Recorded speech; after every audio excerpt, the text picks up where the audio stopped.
Hi guys, मेरा नाम doctor Neha Joshi है। मैं एक आयुर्वेद चिकित्सक हूँ, साथ ही सरकारी अस्पताल में आयुर्वेद मेडिकल ऑफिसर की पोस्ट पर भी हूँ। मेरे YouTube channel doctor Neha Joshi care clinic में आपका स्वागत है। आज स्पेशल वीडियो में जितने भी लोगों ने ईमेल के थ्रू मुझे पे करके मेरे अकाउंट नंबर में 100 रुपीज़ पे करने के बाद जो सवाल पूछे, उन सारे सवालों का मैं जवाब दूंगी। कोई टाइम वेस्ट नहीं करते हैं, डायरेक्टली स्टार्ट करते हैं सवालों के बारे में। और इस बार मैंने सारे सवाल ना लिख के रखे हैं, थोड़े से नोट्स बना के रखे हैं। सवाल इस बार काफ़ी ज़्यादा हैं। मैं सोच रही थी कम लोग मुझसे सवाल पूछेंगे, लेकिन सवाल काफ़ी ज़्यादा हो गए। तो यदि आपका सवाल इस बार नहीं आ पाए तो आप डिसअपॉइंट मत होइएगा। लगातार आज कल परसों जब तक सारे सवाल नहीं हो जाते, वो सारे सवाल मैं लूँगी। मतलब क्या बोल रही हूँ मैं, फंबल क्यों कर रही हूँ। मतलब आधे सवालों का जवाब मैं आज के वीडियो में दूंगी और बाकी के जो सवाल बच जाएंगे उनका जवाब मैं कल वाले वीडियो में दूंगी। तो यदि आज आपका सवाल नहीं आए तो डिसअपॉइंट मत होइएगा, ठीक है। कोई टाइम वेस्ट नहीं करते, डायरेक्टली स्टार्ट करते हैं पहले पेशेंट से। पहले पेशेंट, इनकी 32 ईयर एज है, मेल पेशेंट है। उन्होंने सवाल पूछा है कि इन्हें सोशल एंग्जाइटी की समस्या है, भीड़ में जाने से डर लगता है, हाथ पैरों में कंपन होता है, गवर्नमेंट जॉब पर हैं, तीनों शिफ्ट में ड्यूटी करनी होती है। 3 शिफ्ट मतलब गवर्नमेंट जॉब में, कहीं भी प्राइवेट जॉब में भी 3 शिफ्ट की ड्यूटी होती है। सुबह 8 से लेके दोपहर के 2 बजे तक, दोपहर के 2 से लेके रात को 8 बजे तक, फिर रात के 8 से लेके सुबह के 8 बजे तक। इस तरीके की 3 शिफ्ट चलती है, ठीक है। तो इन्हें तीनों शिफ्ट में काम करना पड़ता है, मतलब अलग अलग चेंज करते हुए। जब भी स्टेज परफॉर्मेंस वगैरह करनी पड़ती है, क्योंकि गवर्नमेंट जॉब में ना स्टेज परफॉर्मेंस करनी ही पड़ती है। आप लोग देख रहे होंगे पुलिस वाले लोगों को आजकल कोरोना के ऊपर कभी रैली निकालनी पड़ती है, कभी नुक्कड़ नाटक करना पड़ता है। ये भी ऑफिशियल ऑर्डर आते हैं, कई बार हर कोई अपनी स्वेच्छा से नहीं करता, करने पड़ते हैं। तो तब अगर इस तरीके की ये कोई परफॉर्मेंस करते हैं तो उनको इंसल्ट फील होता है, सोशल एंग्जाइटी। देखिए, इसका जो आंसर है, ट्रीटमेंट है, सोशल एंग्जाइटी एक साइकोलॉजिकल प्रॉब्लम है, ठीक है। इसका जो ट्रीटमेंट है वो केवल आप खुद ही कर सकते हो। मेडिसिन से इसका कोई भी फर्क नहीं पड़ने वाला। कोई मेडिसिन नहीं है जो एंग्जाइटी को कम कर दे। एंग्जाइटी अटैक जब आते हैं, पैनिक अटैक जब आते हैं, उस अटैक को डील करने के लिए जरूर मेडिसिन होती है, अलग बहुत सारी अलग अलग मेडिसिन होती है। एलोपैथी की होती है, आयुर्वेद की कोई मेडिसिन नहीं होती इस तरीके की, जो कि अटैक को कम करने का काम करते हैं, ठीक है। लेकिन जनरली जब व्यक्ति की लाइफ स्टाइल में या उसकी साइकोलॉजिकल प्रॉब्लम एक बार डेवलप हो जाती है तो उसको ठीक करने के लिए कोई मेडिसिन नहीं होती, आपको खुद ही ट्रीट करना पड़ेगा। खुद कैसे ट्रीट करना है? छोटे छोटे स्टेप लेना चालू करो। सोशल एंग्जाइटी क्या है? एक तरीके से कहीं ना किसी प्रकार का एक इन्फीरियरिटी कॉम्प्लेक्स होता है जो अंदर ही अंदर रहता है, कि सामने वाला हमें जज करेगा। स्टेज पे जाके गाना गाना है, सामने वाले लोग हंसेंगे। स्टेज पे जाके जोक सुनाना है, सामने वाले लोग पता नहीं क्या बात करेंगे। आपको कोई परफॉर्मेंस करनी है, जो लोग हैं, गांव वाले लोग हैं, जो भीड़ है वो आपको देख रही है, वो आपके बारे में क्या बात करेगी। इस तरीके के जब वो थॉट आपके दिमाग के अंदर चलते रहते हैं, वही चीज आपकी एंग्जाइटी को डेवलप करते हैं। इसको ठीक करने का सिर्फ इतना ही तरीका है कि आप अपने खुद के कंफर्ट जोन से बाहर निकलिए। सोशल एंग्जाइटी है, भीड़ में जाने से डर लगता है, तो धीरे धीरे स्टार्ट करो। जरूरी नहीं है कि आप डायरेक्टली किसी मेले में जाओ, किसी सोशल गैदरिंग में जाओ। कुछ परफॉर्मेंस, अगर भीड़ के सामने कुछ परफॉर्मेंस करने में डर लगता है तो छोटे छोटे आपकी फैमिली में कभी कोई फंक्शन हो, वहां पर आप परफॉर्म कर सकते हो। वैसे तो मैं अगर सच बताऊं तो सोशली इंसान लोग कर लेते हैं, फैमिली में करने में डर लगता है क्योंकि वो लोग बार बार कहेंगे, ये बात होती है। तो आप कहीं भी जहां आपका कंफर्ट जोन है वहां जाके परफॉर्मेंस करो, बातें करो उन लोगों से, ठीक है। और कोशिश करो अपनी जनरल नॉलेज इंप्रूव करो। ये एक बड़ा फैक्टर होता है, कई लोगों को पता नहीं है, लेकिन एंग्जाइटी का एक बहुत बड़ा कारण ये होता है कि लैक ऑफ नॉलेज। सामने वाले लोग बात करेंगे, आप लोग भीड़ में हो, सामने वाले लोग बात कर रहे हैं, भाजपा का ये, कांग्रेस का ये, चीन का ऐसा, पाकिस्तान का ऐसा, फलाना, ये बातें कर रहे हैं और आपको उस बारे में नॉलेज नहीं है प्रॉपर तरीके से, तो आप बोल नहीं पाओगे तो कहीं ना कहीं जाके भीड़ का डर होगा। भीड़ में जाने से क्या होगा? बातें ही तो होंगी ना, और उन बातों में जब आप कम्युनिकेट नहीं कर पाते हो तो वहां पे एंग्जाइटी डेवलप होती है। तो प्लीज अपनी जीके बढ़ाने के ऊपर काफी ज्यादा ध्यान दो और कुछ नई चीजें सीखने के बारे में ध्यान दो। कुछ भी, सिंगिंग पसंद है तो सिंगिंग सीखो, अगर पेंटिंग पसंद है पेंटिंग सीखो। मैं जानती हूँ गवर्नमेंट जॉब में टाइम मिलना बड़ा मुश्किल काम है, लेकिन फिर भी कोई भी अगर आपका कोई हॉबी है तो प्लीज इसको डेवलप करो।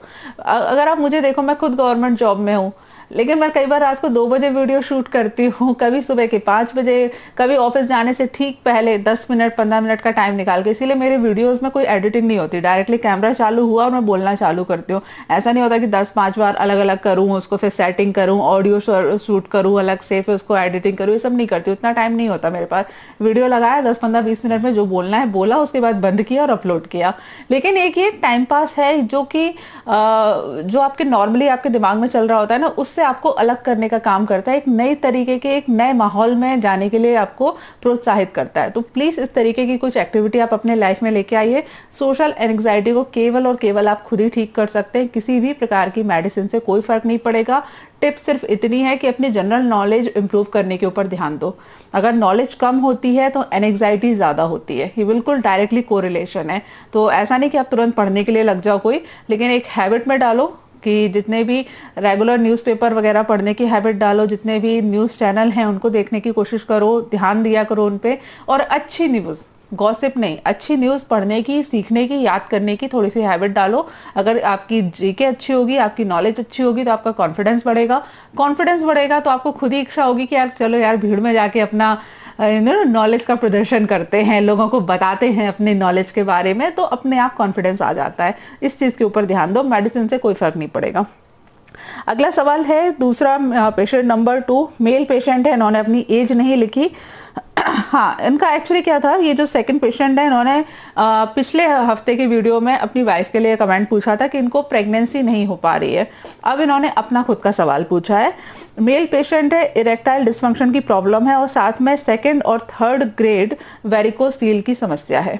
ठीक है, इरेक्टाइल डिस्फंक्शन हुआ पहली चीज, तो दूसरी चीज वेरिकोसील की समस्या है 2nd और 3rd डिग्री। अब यहाँ आगे इंटरेस्टिंग बात देखना, इन्होंने अपनी रिपोर्ट मुझे भेजी, उनकी रिपोर्ट में थोड़ी सी विटामिन डी डेफिशिएंसी आई है, vitamin D, vitamin B12 deficiency आई है, और सीमन एनालिसिस में ऑलमोस्ट नॉर्मल है। अच्छी वाली नॉर्मल नहीं है, ऑलमोस्ट मतलब बॉर्डर लाइन पे है ये, कि प्रॉब्लम नहीं है, थोड़ा 10-20% का अंतर है, तो ऑलमोस्ट नॉर्मल रिपोर्ट आई है। ठीक है, मेडिसिन भी ले रहे हैं, मूसली पाक, अश्वगंधा ग्रेन्यूल, और भी 2-3 मेडिसिन के इन्होंने नाम बताए थे, प्रिस्क्रिप्शन मुझे भेजा है, तो वो ले रहे हैं आयुर्वेदिक मेडिसिन।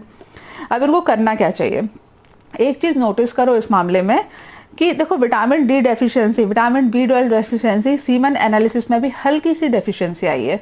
ठीक है, जब भी कभी हमारे बॉडी का डाइजेशन सही नहीं होगा, एलोपैथी वाले डॉक्टर आपको कभी ये चीज क्लियर नहीं करेंगे। विटामिन डी आपको सूरज की रोशनी से भगवान पर्याप्त मात्रा में ऑटोमेटिकली दे रहा है, आपको कुछ नहीं करना है।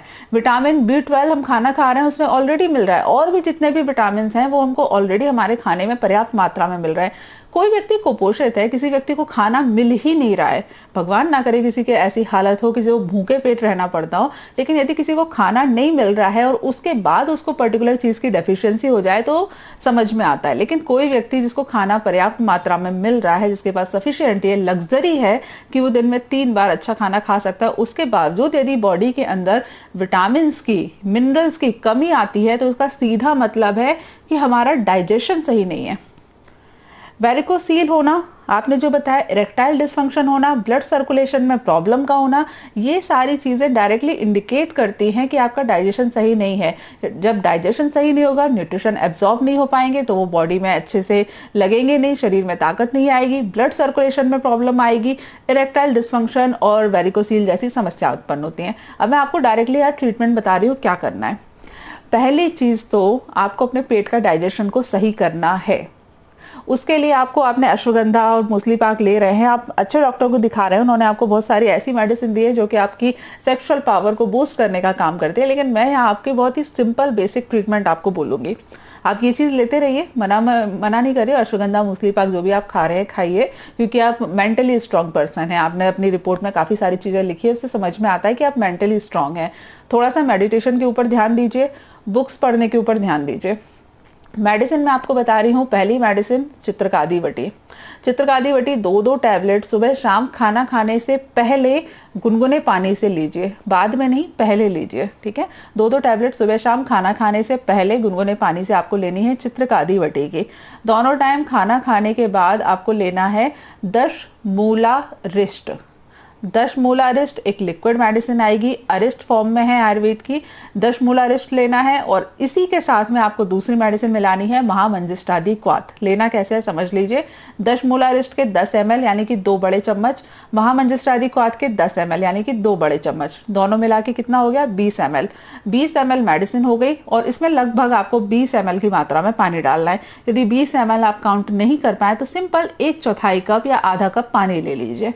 ठीक है, पानी की मात्रा यदि थोड़ी बहुत कम ज्यादा होती है तो उससे कोई खास इफेक्ट नहीं आएगा, मतलब कोई साइड इफेक्ट नहीं आएगा, तो कोई इसमें दिक्कत वाली बात नहीं है। आपको पानी बिल्कुल मेजर करने की जरूरत नहीं है, मेडिसिन मेजर कर लीजिए।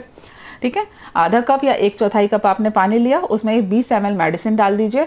इस पानी को, ये जो आपका छोटा सा एक आयुर्वेदिक पैक बन गया, इसको आपको दिन में 3 बार सुबह दोपहर शाम खाना खाने के बाद आपको लेना है। खाना खाने से पहले चित्रकादि वटी लेनी है, खाना खाने के बाद दशमूलारिष्ट और महामंजिष्ठादि क्वाथ, ये दोनों मेडिसिन लेनी है। दोनों मेडिसिन की 20 ml की मात्रा 1/4 कप या आधे कप पानी में मिला के दिन में 3 बार सुबह दोपहर शाम खाना खाने के बाद आपको लेना है। ठीक है, इसके बाद एक और मेडिसिन है वात गजांकुश रस। वात गजांकुश रस ये टैबलेट फॉर्म में भी आ सकता है, पाउडर फॉर्म में भी आता है, अलग अलग कंपनी का अलग अलग तरीके से मिलेगा। ठीक है, पाउडर फॉर्म में अगर आएगा तो 10 ग्राम की मात्रा होती है। ठीक है, और टैबलेट फॉर्म में आएगा तो वो भी 10 ग्राम की मात्रा होती है, लेकिन 10 ग्राम को वो छोटी छोटी गोलियों के रूप में कन्वर्ट करके इसकी 20 गोलियां बना देते हैं। ठीक है, टोटल मिला के आपको जो भी मार्केट में एक छोटी डिब्बी मिल जाए वो आपको लेना है, क्योंकि आयुर्वेदिक के मामले में बहुत अच्छा है कि जो ऑलरेडी दवाइयों की पैकेजिंग होके आती है वो 10 दिन की डोज होके आती है। कई लोग आयुर्वेद में सोचते हैं कि हम 2 दिन की दवाई ले लें, 3 दिन की दवाई ले लें। आयुर्वेद में ऐसा करना नेक्स्ट टू इम्पॉसिबल है, एटलीस्ट जो क्लासिकल मेडिसिन है उनके साथ, क्योंकि वो जो सबसे छोटी पैकेज ही आपको मार्केट में मिलेगा वो 10 दिन की मिलेगी, या फिर 10 दिन की मिलती है, अदरवाइज बल्क पैकेजिंग मिलती है। तो बल्क पैकेजिंग तो उनके लिए है जो आयुर्वेदिक प्रैक्टिशनर है। पेशेंट के लिए आपको मार्केट में 10 दिन की ही डोज मिलेगी, ना उससे ज्यादा ना उससे कम, तो आपको कोई ज्यादा टेंशन लेने की जरूरत नहीं है। आप मार्केट में लीजिए, ये मेडिसिन जो मैंने अभी आपको बताई है ये आपको लेना है वात गजांकुश रस। ठीक है, ये वात गजांकुश रस आप लोगे, इसकी 2-2 गोली, अगर पाउडर फॉर्म में आता है तो इसके टोटल जितना भी पाउडर आया उसको 20 भाग में आप डिवाइड कर लेना। यदि टैबलेट फॉर्म में आता है तो 2 गोली आपको लेनी है। ठीक है, 2 गोली सुबह 2 गोली शाम को दूध के साथ आपको लेनी है। 2 गोली सुबह 2 गोली शाम को पीस कर या चबाकर दूध के साथ लेना है। दूध के साथ लेने वाली मेडिसिन खाना खाने के बाद ली जाती है, लेकिन खाना खाने के कम से कम आधे घंटे बाद ही आपको लेना है। कोशिश कर सके तो 1 घंटे बाद लीजिए, क्योंकि ज्यादातर खाने में हम नमक का इस्तेमाल करते हैं और दूध और नमक को साथ में नहीं लिया जाता आयुर्वेद के अनुसार। तो इसलिए हो सके तो 1 घंटे का अंतर रखिए, नहीं हो सके तो आधे घंटे का तो रखना ही पड़ेगा आपको। ठीक है, वात गजांकुश रस की 2-2 टैबलेट सुबह शाम खाना खाने के बाद आपको लेनी है दूध के साथ। ठीक है, ये आपका एक टोटल पैकेज हुआ, मेडिसिन का पूरा एक डोज हुआ। ये जब आप मेडिसिन लोगे आपके पेट के अंदर जो वायु भरी हुई है, जो आपका डाइजेशन खराब है वो ठीक होगा। एक बार वो ठीक हुआ और आप खाना हेल्दी खा रहे हो तो आपके विटामिन B12, विटामिन डी और ये सारी प्रॉब्लम आपकी सही हो जाएंगी। इरेक्टाइल डिस्फंक्शन के लिए ऑलरेडी आप काफी सारी अश्वगंधा मूसली सब ले रहे हो तो अलग से मेडिसिन लेने की जरूरत नहीं है। वेरिकोसील जो हुआ है वो भी आपका इन्हीं मेडिसिन का जो डोज मैंने आपको बताया उससे सही हो जाएगा। ध्यान रखिए, ये जो मैंने मेडिसिन की डोज आपको बताई है ये 1 महीने की, आज बहुत फंबल कर रही हूँ मैं, ये जो मेडिसिन की डोज होती है ये 10 दिन की होती है। ठीक है, जैसे आपने चित्रकादि वटी 2-2 टैबलेट लोगे, चित्रकादि वटी जो होती है इसमें 40 गोलियां आती हैं, तो 2-2 गोलियां लोगे तो 1 दिन में 4 खाओगे तो 10 दिन में आपकी वो डिब्बी खत्म हो जाएगी। ये जो मैंने आपको कोर्स बताया है ये आपको पूरा 1 महीने तक करना है। ठीक है, तो सिंपल सा कॉन्सेप्ट है। जो मैंने अभी आपको डोज बताई वो 10 दिन की है, तो उसी का 3 से गुणा कर दो। जैसे 1 टैबलेट आपने 1 डिब्बी चित्रकादि की खरीदी है तो आपको 3 डिब्बियां खरीदनी पड़ेंगी, तो वो आपको 1 महीने के लिए चलेगी। ठीक है, अगर आपने महामंजिष्ठादि क्वाथ की और दशमूलारिष्ट की 1 शीशी खरीदी है तो ये 1 शीशी आपकी कितने दिन में खत्म हो जाएगी, 10 दिन में। तो 1 महीने के लिए आपको 3 शीशियां खरीदनी पड़ेंगी, तो सिंपल सा आपको गुणा कर देना है उसके आगे। ठीक है, समझ में आ गया? नहीं समझ में आया तो फिर से रिपीट करके देख लेना। ठीक है, मैं थोड़ा सा फंबल कर गई, ये वाला बोलते समय थोड़ा सा गड़बड़ हो गया। ठीक है, लेकिन जो मैंने मेडिसिन की डोज बताई है वो एग्जैक्टली यहीं पे है। ठीक है, आपको ये सारा कोर्स पूरा करना है, कोई अलग से सप्लीमेंट लेने की आपको कोई जरूरत नहीं है। अश्वगंधा और मूसली पाक जो भी आप खा रहे हैं उसको खाते रहिए, कंटिन्यू करिए, मेडिटेशन जरूर करिए, थोड़ी सी लाइटली हल्की एक्सरसाइज जरूर करनी है। खाना आपका कंप्लीट न्यूट्रिशनल डाइट होना चाहिए। कंप्लीट न्यूट्रिशनल डाइट का मतलब ये है आपके खाने में रोटी भी होना चाहिए, मतलब अन्न होना चाहिए। अन्न आपको रोज वेरिएशन करना है। हेल्दी डाइट बहुत ही सिंपल है। अन्न रोज खाइए, गेहूं खाइए, चावल खाइए, बाजरा खाइए, जौ खाइए, जो भी और मार्केट में जितने अन्न खाते हैं वो आपको खाने हैं, रोटेशन करते हुए खाने हैं। दालें आपको रोज खानी है, रोज रोटेशन करते हुए खानी है। एक दिन मूंग की, फिर अरहर की, फिर तुअर की, फिर किसी और चीज की, जितनी भी दालें होती है रोटेशन करके खानी है। सब्जियां पर डे खानी है और सब्जी की अमाउंट काफी ज्यादा होनी चाहिए। पर डे एक फ्रूट जरूर खाना है। सेब खाएं, अनार खाएं, चीकू खाएं, पपीता खाएं, तरबूज खाएं, आम खाएं, जो भी आपको पसंद है खाएं। वेरिएशन करते हुए खाएं। रोज सेब नहीं खाना है, रोज चीकू नहीं खाना है, वेरिएशन होना चाहिए, ठीक है। अंगूर के मामले में ध्यान रखना, अंगूर पसंद है तो एक अंगूर नहीं खाना है, फिर थोड़ा उसकी मात्रा बढ़ा दीजिएगा, ठीक है। ये आप करोगे, हेल्दी डाइट हो जाएगी। इतना ही आपको करना है। लाइफ के बहुत सारी जो बीमारियां होती है उनका इलाज बहुत सिंपल होता है। टाइम से खाना खाइए, एक्सरसाइज करिए, हल्की एक्सरसाइज करनी है, ज्यादा आपको हार्ड वर्क वाली एक्सरसाइज नहीं करनी है, जिम वगैरह ज्वाइन नहीं करना है, वेट लिफ्टिंग एक्सरसाइज नहीं करनी है। आपको वैरिकोसील हो रखा है तो भी सिंपल एक्सरसाइज करिए, हल्की जॉगिंग करना, घर में बैठे बैठे क्रंचेस करना, उठक बैठक लगाना, जो भी ये हल्की एक्सरसाइज होती है वो आपको करनी है। ट्रेनर के पास अभी आपको नहीं जाना है, ठीक है। और ये जो मैंने मेडिसिन का आपको ट्रीटमेंट पूरा बताया, कोर्स बताया, इसको कंप्लीट करिए। 30 दिन आपको लगातार ये मेडिसिन लेनी है, आपको बिल्कुल ही आपकी प्रॉब्लम में आराम मिल जाएगा, ठीक है। चलो, दूसरा पेशेंट हुआ, अब आते हैं तीसरे पेशेंट के ऊपर। पेशेंट नंबर 3 जो है, इनकी ये 40 साल है, मेल पेशेंट है। ये बहुत ही इंटरेस्टिंग पेशेंट है, इसको ध्यान से सुनिएगा। इसका आंसर हो सकता है बहुत लंबा चला जाए, लेकिन बहुत इंटरेस्टिंग है, ठीक है। इनको 22-23 साल से ये समस्या है और कोई भी डॉक्टर इसे समझ नहीं पा रहा, ठीक है। इन्हें जैसे ही घर से जाने का प्रोग्राम बनता है, जैसे ही कोई प्लान बनाते हैं कि कहीं जाने वाले हैं, उससे पहले इनको 8 से 10 बार लैट्रिन जाने की, यानी कि मोशन होने की समस्या हो जाती है, ठीक है। और यदि प्रोग्राम बहुत लंबा है, मतलब कोई बड़े फंक्शन के लिए जाना है, तो एक आध दिन पहले से ही आपको प्रॉब्लम हो जाती है। यदि प्रोग्राम कैंसिल हो जाए, किसी कारण से बोल दिया जाए कि ठीक है अब नहीं जा रहे, तो फिर आपकी समस्या 5-10 मिनट में ही सही हो जाती है। अब इन्होंने कई डॉक्टर को दिखा चुके हैं। छोटे डॉक्टर्स को जब भी दिखाते हैं तो वो डायरिया का ट्रीटमेंट दे देते हैं, और बड़े डॉक्टर जितने भी बड़े हॉस्पिटल में इन्होंने दिखाया, उन्होंने इनको इंडोस्कोपी की सलाह दी। इंडोस्कोपी ये 2 बार ऑलरेडी करवा चुके हैं, रिपोर्ट नॉर्मल आई है, ठीक है। अब मैं इन पेशेंट का ट्रीटमेंट बताऊं उससे पहले मैं आपको कुछ चीजें क्लियर करती हूँ। ये समस्या बहुत बड़ी समस्या नहीं है, बहुत यूनिक भी नहीं है, बहुत कॉमन समस्या है। मैं आपको एग्जाम्पल देती हूँ, 2-3 एग्जाम्पल देती हूँ। पहला, एक हमारे कॉलेज के ही मित्र, अगर वो मित्र बाई चांस मेरा ये वीडियो देख रहा है तो प्लीज कमेंट करके जरूर बताइएगा, वो कंडीशन सुनते ही समझ जाएंगे किसकी बात हो रही है। हमारे कॉलेज के एक मित्र, हमारे साथ के जो स्टूडेंट थे, डॉक्टर ही हैं आज, वो बहुत अच्छा कमा रहे हैं अभी। तो उनके साथ वो जब भी घर से निकलने वाले होते थे तो बिल्कुल लास्ट टाइम पे पैंट पहन लिया, शर्ट पहन ली, कोट पहन लिया, जूते पहन लिए, जूते की लेस भी बांध लिए, और जैसे ही घर से निकलने का टाइम हुआ उनको प्रेशर आ जाता था। इतने परेशान थे अपनी इस हैबिट से कि बिल्कुल लास्ट टाइम पे प्रेशर आता है और फिर उनको जाना पड़ता था फ्रेश होने के लिए। इतने इरिटेट होते थे, भयंकर, ठीक है। और उसके बाद उन्होंने ट्राई किया कि अब मैं ऐसा करूंगा कि मैं तैयार ही लास्ट टाइम पे होऊंगा, बिल्कुल लास्ट टाइम पे तैयार होऊंगा। तो उन्होंने क्या किया, बिल्कुल लास्ट टाइम पे उन्होंने हैबिट डाली, बिल्कुल लास्ट टाइम पे जब निकलने वाले हैं उसी से ठीक पहले वो तैयार होंगे। तब भी सेम हुआ, जैसे उन्होंने पैंट पहना, शर्ट पहनी, कोट पहना, टाई लगाई, उसके बाद अपने शूज पहने, शूज की लेस बांधी, वैसे ही उनको प्रेशर फील होना चालू हो गया, ठीक है। ये हुई एक डॉक्टर की प्रॉब्लम, उनके साथ भी ये सेम चीज थी। इसके बाद मेरे एक फैमिली फ्रेंड की, ठीक है, मेरे फ्रेंड की एक शादी थी, मेल फ्रेंड की शादी थी। उनकी शादी में हम लोग गए। शादी में दूल्हे को तैयार व्यार किया, बढ़िया शेरवानी वेरवानी, और को जो भी ऊपर से वो पहनते हैं, क्या बोलते हैं उसको, पगड़ी वगड़ी, और जो कुछ भी रिचुअल होते हैं ऊपर, वो मोर बांधना, ये तलवार डालना, ये सब जो कुछ भी पूरा किया। फाइनली दूल्हा रेडी हो गया कि अब घर से निकासी होने वाली है। जैसे ही उनकी निकासी होने के लिए हुआ, अचानक से उनने इशारा किया। अब चूंकि सारे दोस्तों ने घेर रखा था, उसमें मैं भी शामिल थी, तो डॉक्टर मैं अकेली थी उस टाइम पे, और उन्हें लगा कि ये थोड़ी समझदार वाली है, कंडीशन हैंडल कर लेगी, तो उन्होंने मुझे इशारा किया, बोला यार कुछ अरेंजमेंट कराओ, प्रेशर फील हो रहा है। तो निकासी होने से पहले दूल्हे को वापस भेजा गया कि भाई जाके फ्रेश होके आ। चलो ठीक है। फिर उन्होंने, अब आप सोच सकते हो ना, दूल्हे की ड्रेस, इतनी मुश्किल ड्रेस होती है, उसको वापस पहनना, फिर उतारना, फिर जाके फ्रेश होना और फिर वापस तैयार होना, कितना मुश्किल काम होता है, लेकिन हो जाता है। तो ये 2 एग्जाम्पल मैंने आपको इसलिए दिए जिससे आपको समझ में आए ये बहुत बड़ी प्रॉब्लम नहीं है, कई लोगों को होती है। और इसमें आप कितना भी डायरिया का ट्रीटमेंट ले लो, डिसेंट्री का ट्रीटमेंट ले लो, आईबीएस का ट्रीटमेंट ले लो, लिवर टॉनिक ले लो, पाइल्स का ट्रीटमेंट ले लो, आपको कोई फायदा नहीं होने वाला। भूख बढ़ाने वाले आयुर्वेदिक नुस्खे ले लो, पेट सही रखने वाले आयुर्वेदिक नुस्खे ले लो, कोई फायदा नहीं होने वाला। ये बीमारी पूरी तरीके से साइकोलॉजिकल एंजाइटी है, साइकोलॉजिकल प्रॉब्लम है, एंजाइटी है ये।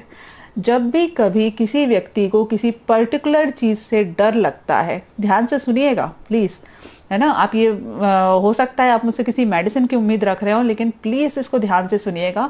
जब भी किसी व्यक्ति को किसी पर्टिकुलर काम से डर लगता है, डर लगने की वजह से बाथरूम का लगना और लेटरिन का लगना कॉमन चीज है, हर व्यक्ति को होती है।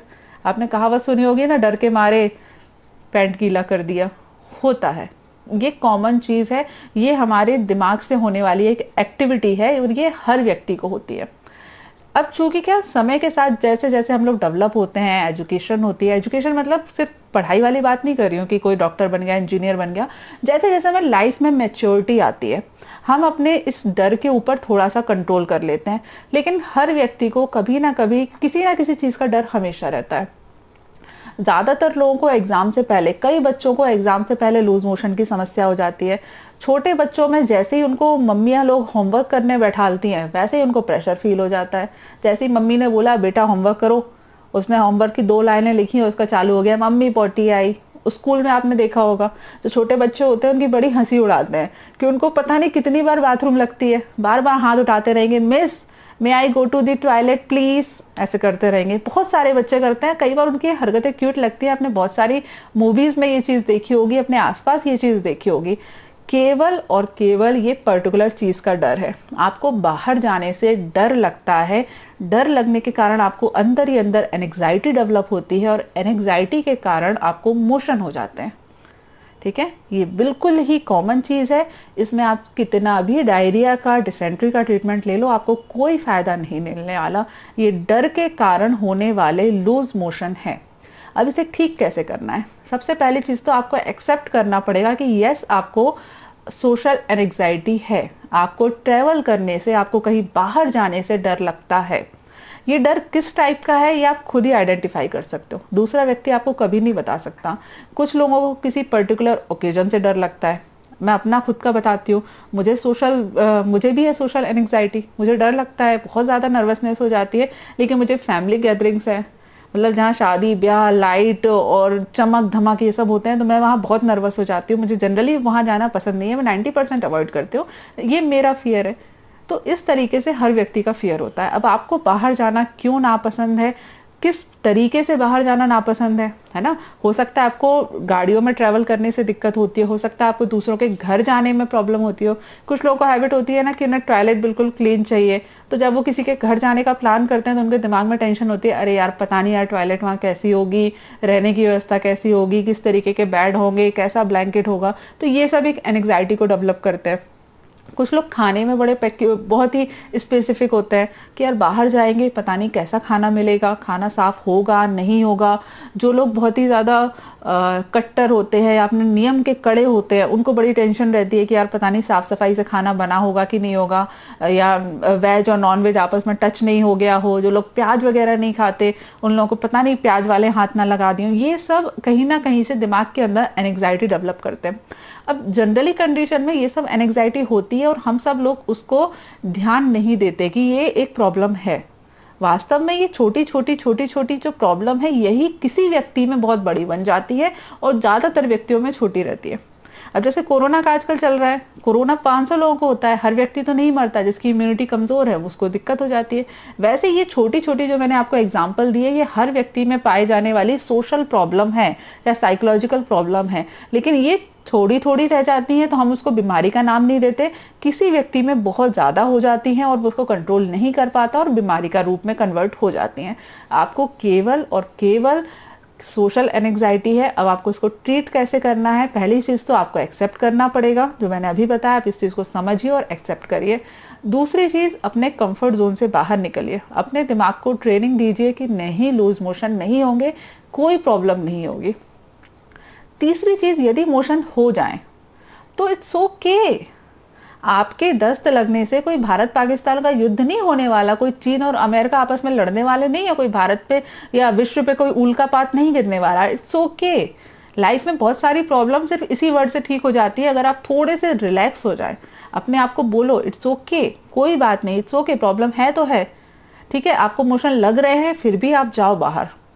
अगर आपको लंबी ट्रोलिंग में प्रॉब्लम होती है तो पहले दिन आप ऐसा करो कि सुबह कहीं गए, शाम तक वापस लौट के आ गए, उसके बाद फिर अगले हफ्ते में प्रोग्राम बनाओ। यदि आपके पास इतनी फैसिलिटी है कि आप हर दूसरे तीसरे दिन ट्रैवल कर सकते हो तो फिर हर दूसरे तीसरे दिन ट्रैवल करो, सुबह जाओ शाम को लौट के आ जाओ। फिर कोई प्रोग्राम बनाओ, एक दिन का प्रोग्राम बनाओ कि आज जाएंगे कल लौट के आएंगे। फिर धीरे धीरे 2-3 महीने बाद, एक आध महीने बाद लंबा टूर बनाओ कि 3-4 दिन के लिए किसी के यहाँ रह के आते हैं या घूम के आते हैं, बाहर होके आते हैं।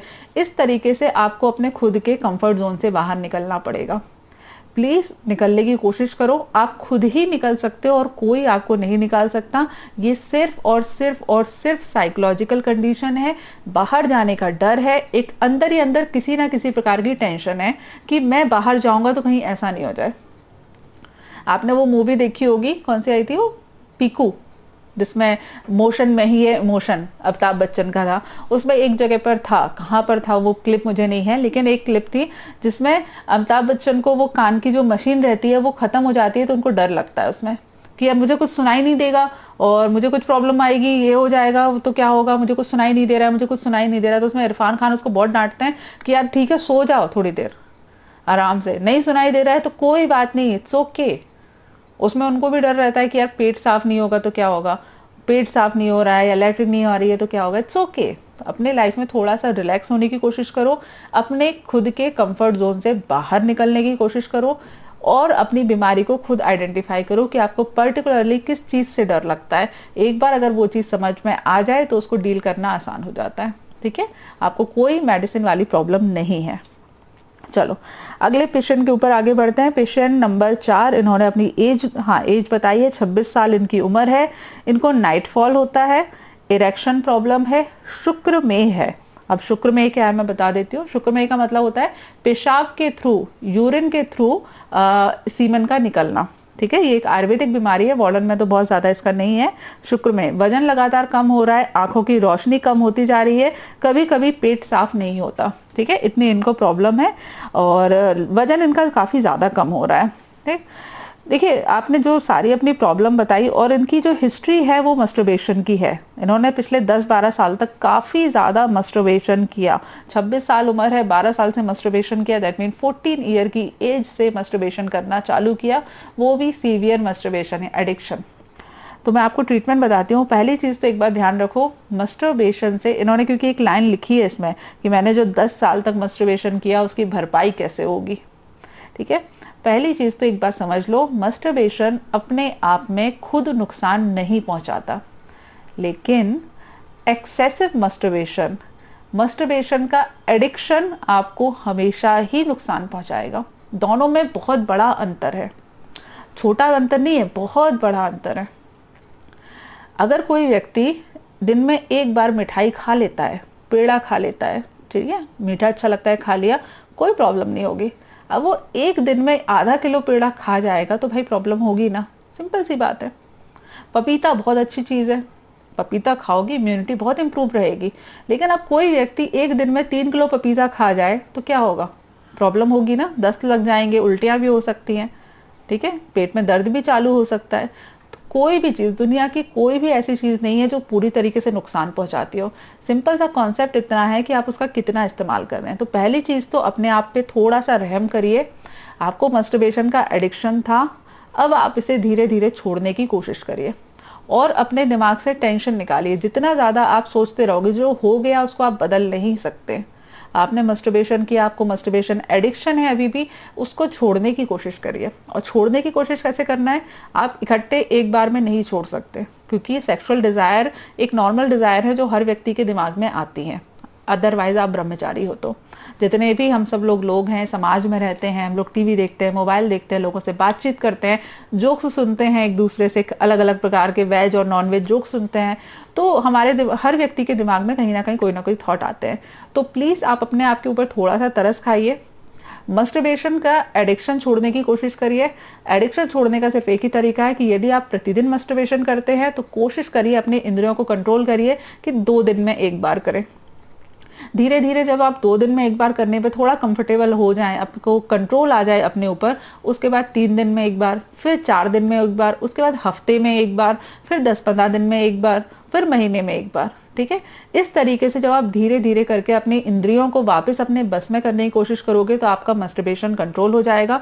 अदरवाइज आपको ये प्रॉब्लम हमेशा होने वाली है। किसी भी प्रकार की दवाई से कभी भी मस्टरबेशन कंट्रोल नहीं होता। आपको जो नाइटफॉल और इरेक्शन प्रॉब्लम है और आप बहुत सारी दवाइयां भी ले रहे हैं तो प्लीज ये सब दवाइयां मत लीजिए। ठीक है, अगर आप ये सारी दवाइयां लेंगे तो उससे आपको ज्यादा प्रॉब्लम आ जाएगी। ठीक है, और दूसरा आपने एक चीज लिखा है, ये जो आपके नाइटफॉल और इरेक्शन की प्रॉब्लम, आपने जो दवाइयां ले रहे हैं उसको सबको दवाइयां बंद करिए। जो शुक्र में ही के आपको प्रॉब्लम है, जो पेशाब के रास्ते से आपको यूरिन चला जाता है, उसमें भी आप एक बार जब ये अपने मेडिटेशन पे, ये जो मस्टरबेशन की आपको हैबिट है उसको आप कंट्रोल करोगे तो ये प्रॉब्लम आपकी अपने आप सही हो जाएगी। वो पेशाब के रास्ते नहीं निकलता है, शुक्र पतला हो जाता है, पतला होने की वजह से वो शरीर से बाहर निकलने लगता है। ठीक है, और पतले को वापस कंट्रोल करने का एक ही तरीका है कि आप अपने मस्टरबेशन के एडिक्शन के ऊपर ध्यान दीजिए। आंखों की रोशनी कम हो रही है, पेट कम साफ होता है, ये सब एक ही चीज के थाली के चट्टे बट्टे हैं। अगर आपका दिमाग के ऊपर कंट्रोल कम रहता है, यदि आप अपने इंद्रियों के गुलाम हो जाते हैं तो आपका पूरा शरीर में गड़बड़ी आ जाती है। आप कमजोर भी होंगे, वजन कम भी रहेगा, चिड़चिड़ापन भी रहेगा, गुस्सा भी आएगी, टेंशन भी रहेगी, कभी दस्त लगेंगे, कभी कॉन्स्टिपेशन होगा, अच्छा नहीं लगेगा, घबराहट उठेगी। ये सारी प्रॉब्लम होना, ये सिंपल सी एक ही चीज बात है कि आप अपनी इंद्रियों के वशीभूत हो गए, आपका अपने खुद के दिमाग के ऊपर कंट्रोल थोड़ा सा कम हो गया है। आपको पहली चीज तो मस्टरबेशन छोड़ना है, वो मैंने अभी आपको समझा दिया कैसे करना है। बाकी मैं मेडिसिन आपको बता रही हूँ, वो मेडिसिन का आप प्रयोग करिए। आप दोनों टाइम खाना खाने के बाद में महायोगराज गुग्गुल लिया करिए। दोनों टाइम खाना खाने के बाद में महायोगराज गुग्गुल, ये महायोगराज गुग्गुल की जो टैबलेट है इसको पीस कर या चबा कर लेना चाहिए एक बार में। मतलब ऐसा नहीं करना है कि 2 टैबलेट लिया ऊपर से पानी पी लिया, इसको हमेशा चबा कर लीजिए। महायोगराज गुग्गुल 2-2 टैबलेट पीस कर या चबाकर सुबह शाम खाना खाने के बाद आपको लेनी है। सुबह सुबह खाली पेट अविपत्तिकर चूर्ण लेना है। अविपत्तिकर चूर्ण आधे चम्मच की मात्रा में सुबह खाली पेट लीजिए। केवल ये 2 ही मेडिसिन आपको लेनी है और कुछ आपको करने की जरूरत नहीं है। इरेक्शन प्रॉब्लम, इरेक्टाइल डिस्फंक्शन, इसके बारे में ज्यादा सोचने की बिल्कुल आपको जरूरत नहीं है। अभी आपके पास बहुत टाइम बचा हुआ है, बहुत बड़ी आपकी जिंदगी है, आपको कुछ टेंशन लेने की जरूरत नहीं है अननेसेसरी। ठीक है, ये सारी चीजें आप करिए। 2 मेडिसिन बताइए, इसका आप प्रयोग करिए। ये दोनों मेडिसिन आपको काफी लंबे समय तक प्रयोग करनी है, कम से कम लगातार 2 महीने तक।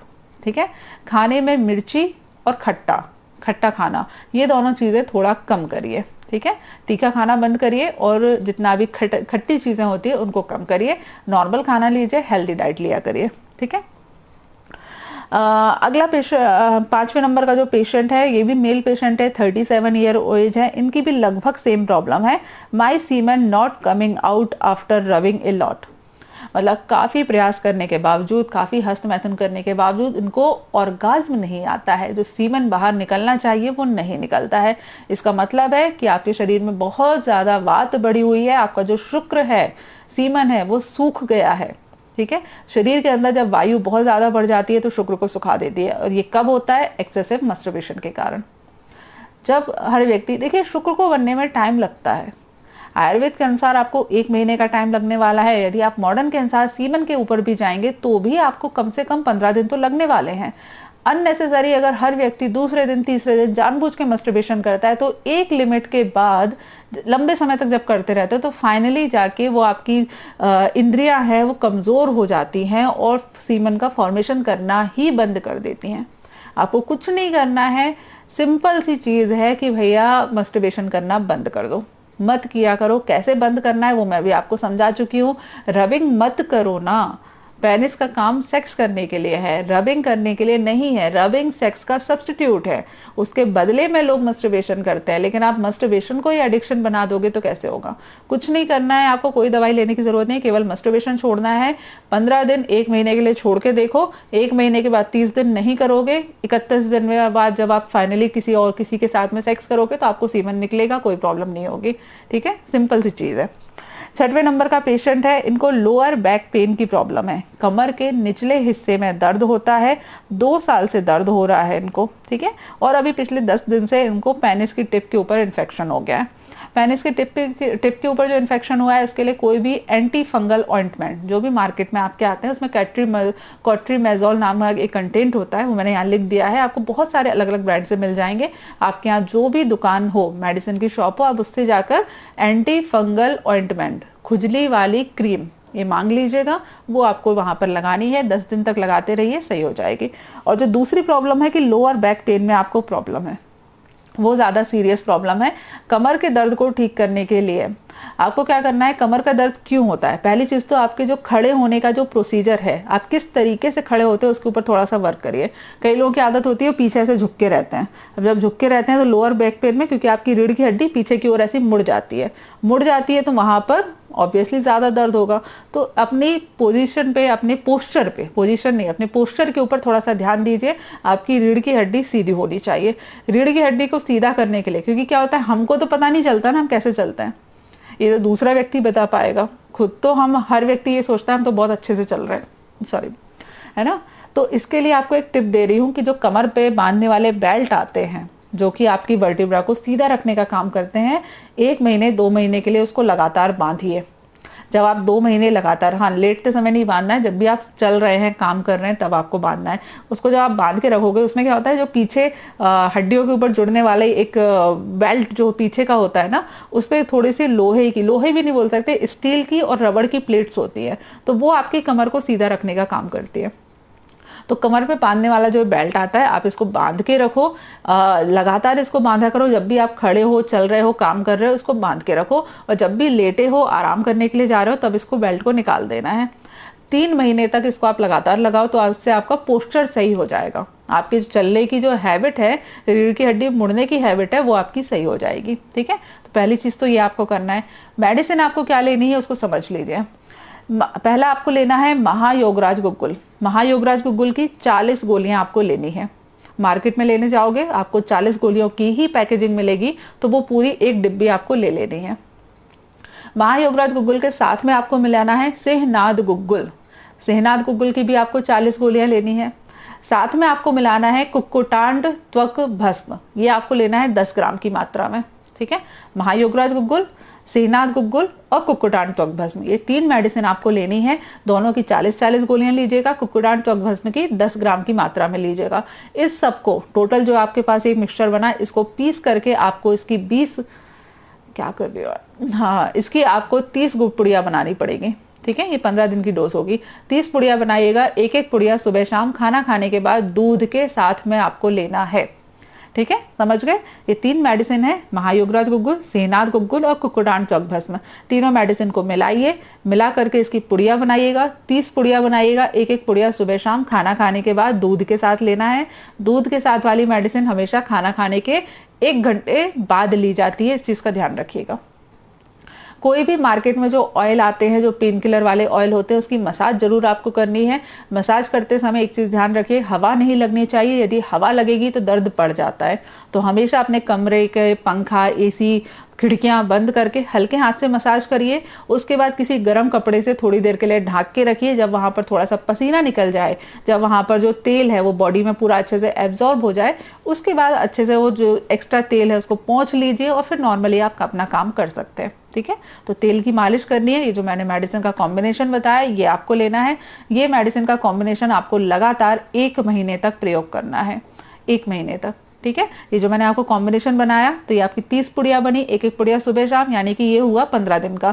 तो सेम कॉम्बिनेशन 15 दिन के बाद आप रिपीट कर दीजिएगा। 1 महीने तक लगातार आपको लेना है।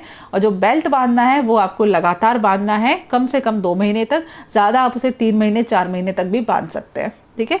यही एक कारण है, क्योंकि जैसा आपने लिखा है कि वो प्रॉब्लम आपकी है वो बार बार हो जाती है, ठीक हो जाती है, फिर हो जाती है। तो इसका मतलब ही है कि आपका जो पोस्चर है, जो खड़े रहते समय आपकी रीढ़ की हड्डी का शेप होना चाहिए, पोस्चर होना चाहिए, वो सही नहीं है, ठीक है। ये वीडियो हो चुका है 39 मिनट का, इसलिए मैं इसको यहीं से ब्रेक दे रही हूँ। बाकी जितने सारे सवाल हैं वो नेक्स्ट वीडियो में, ठीक है। चलो नेक्स्ट वीडियो में मुलाकात होती है।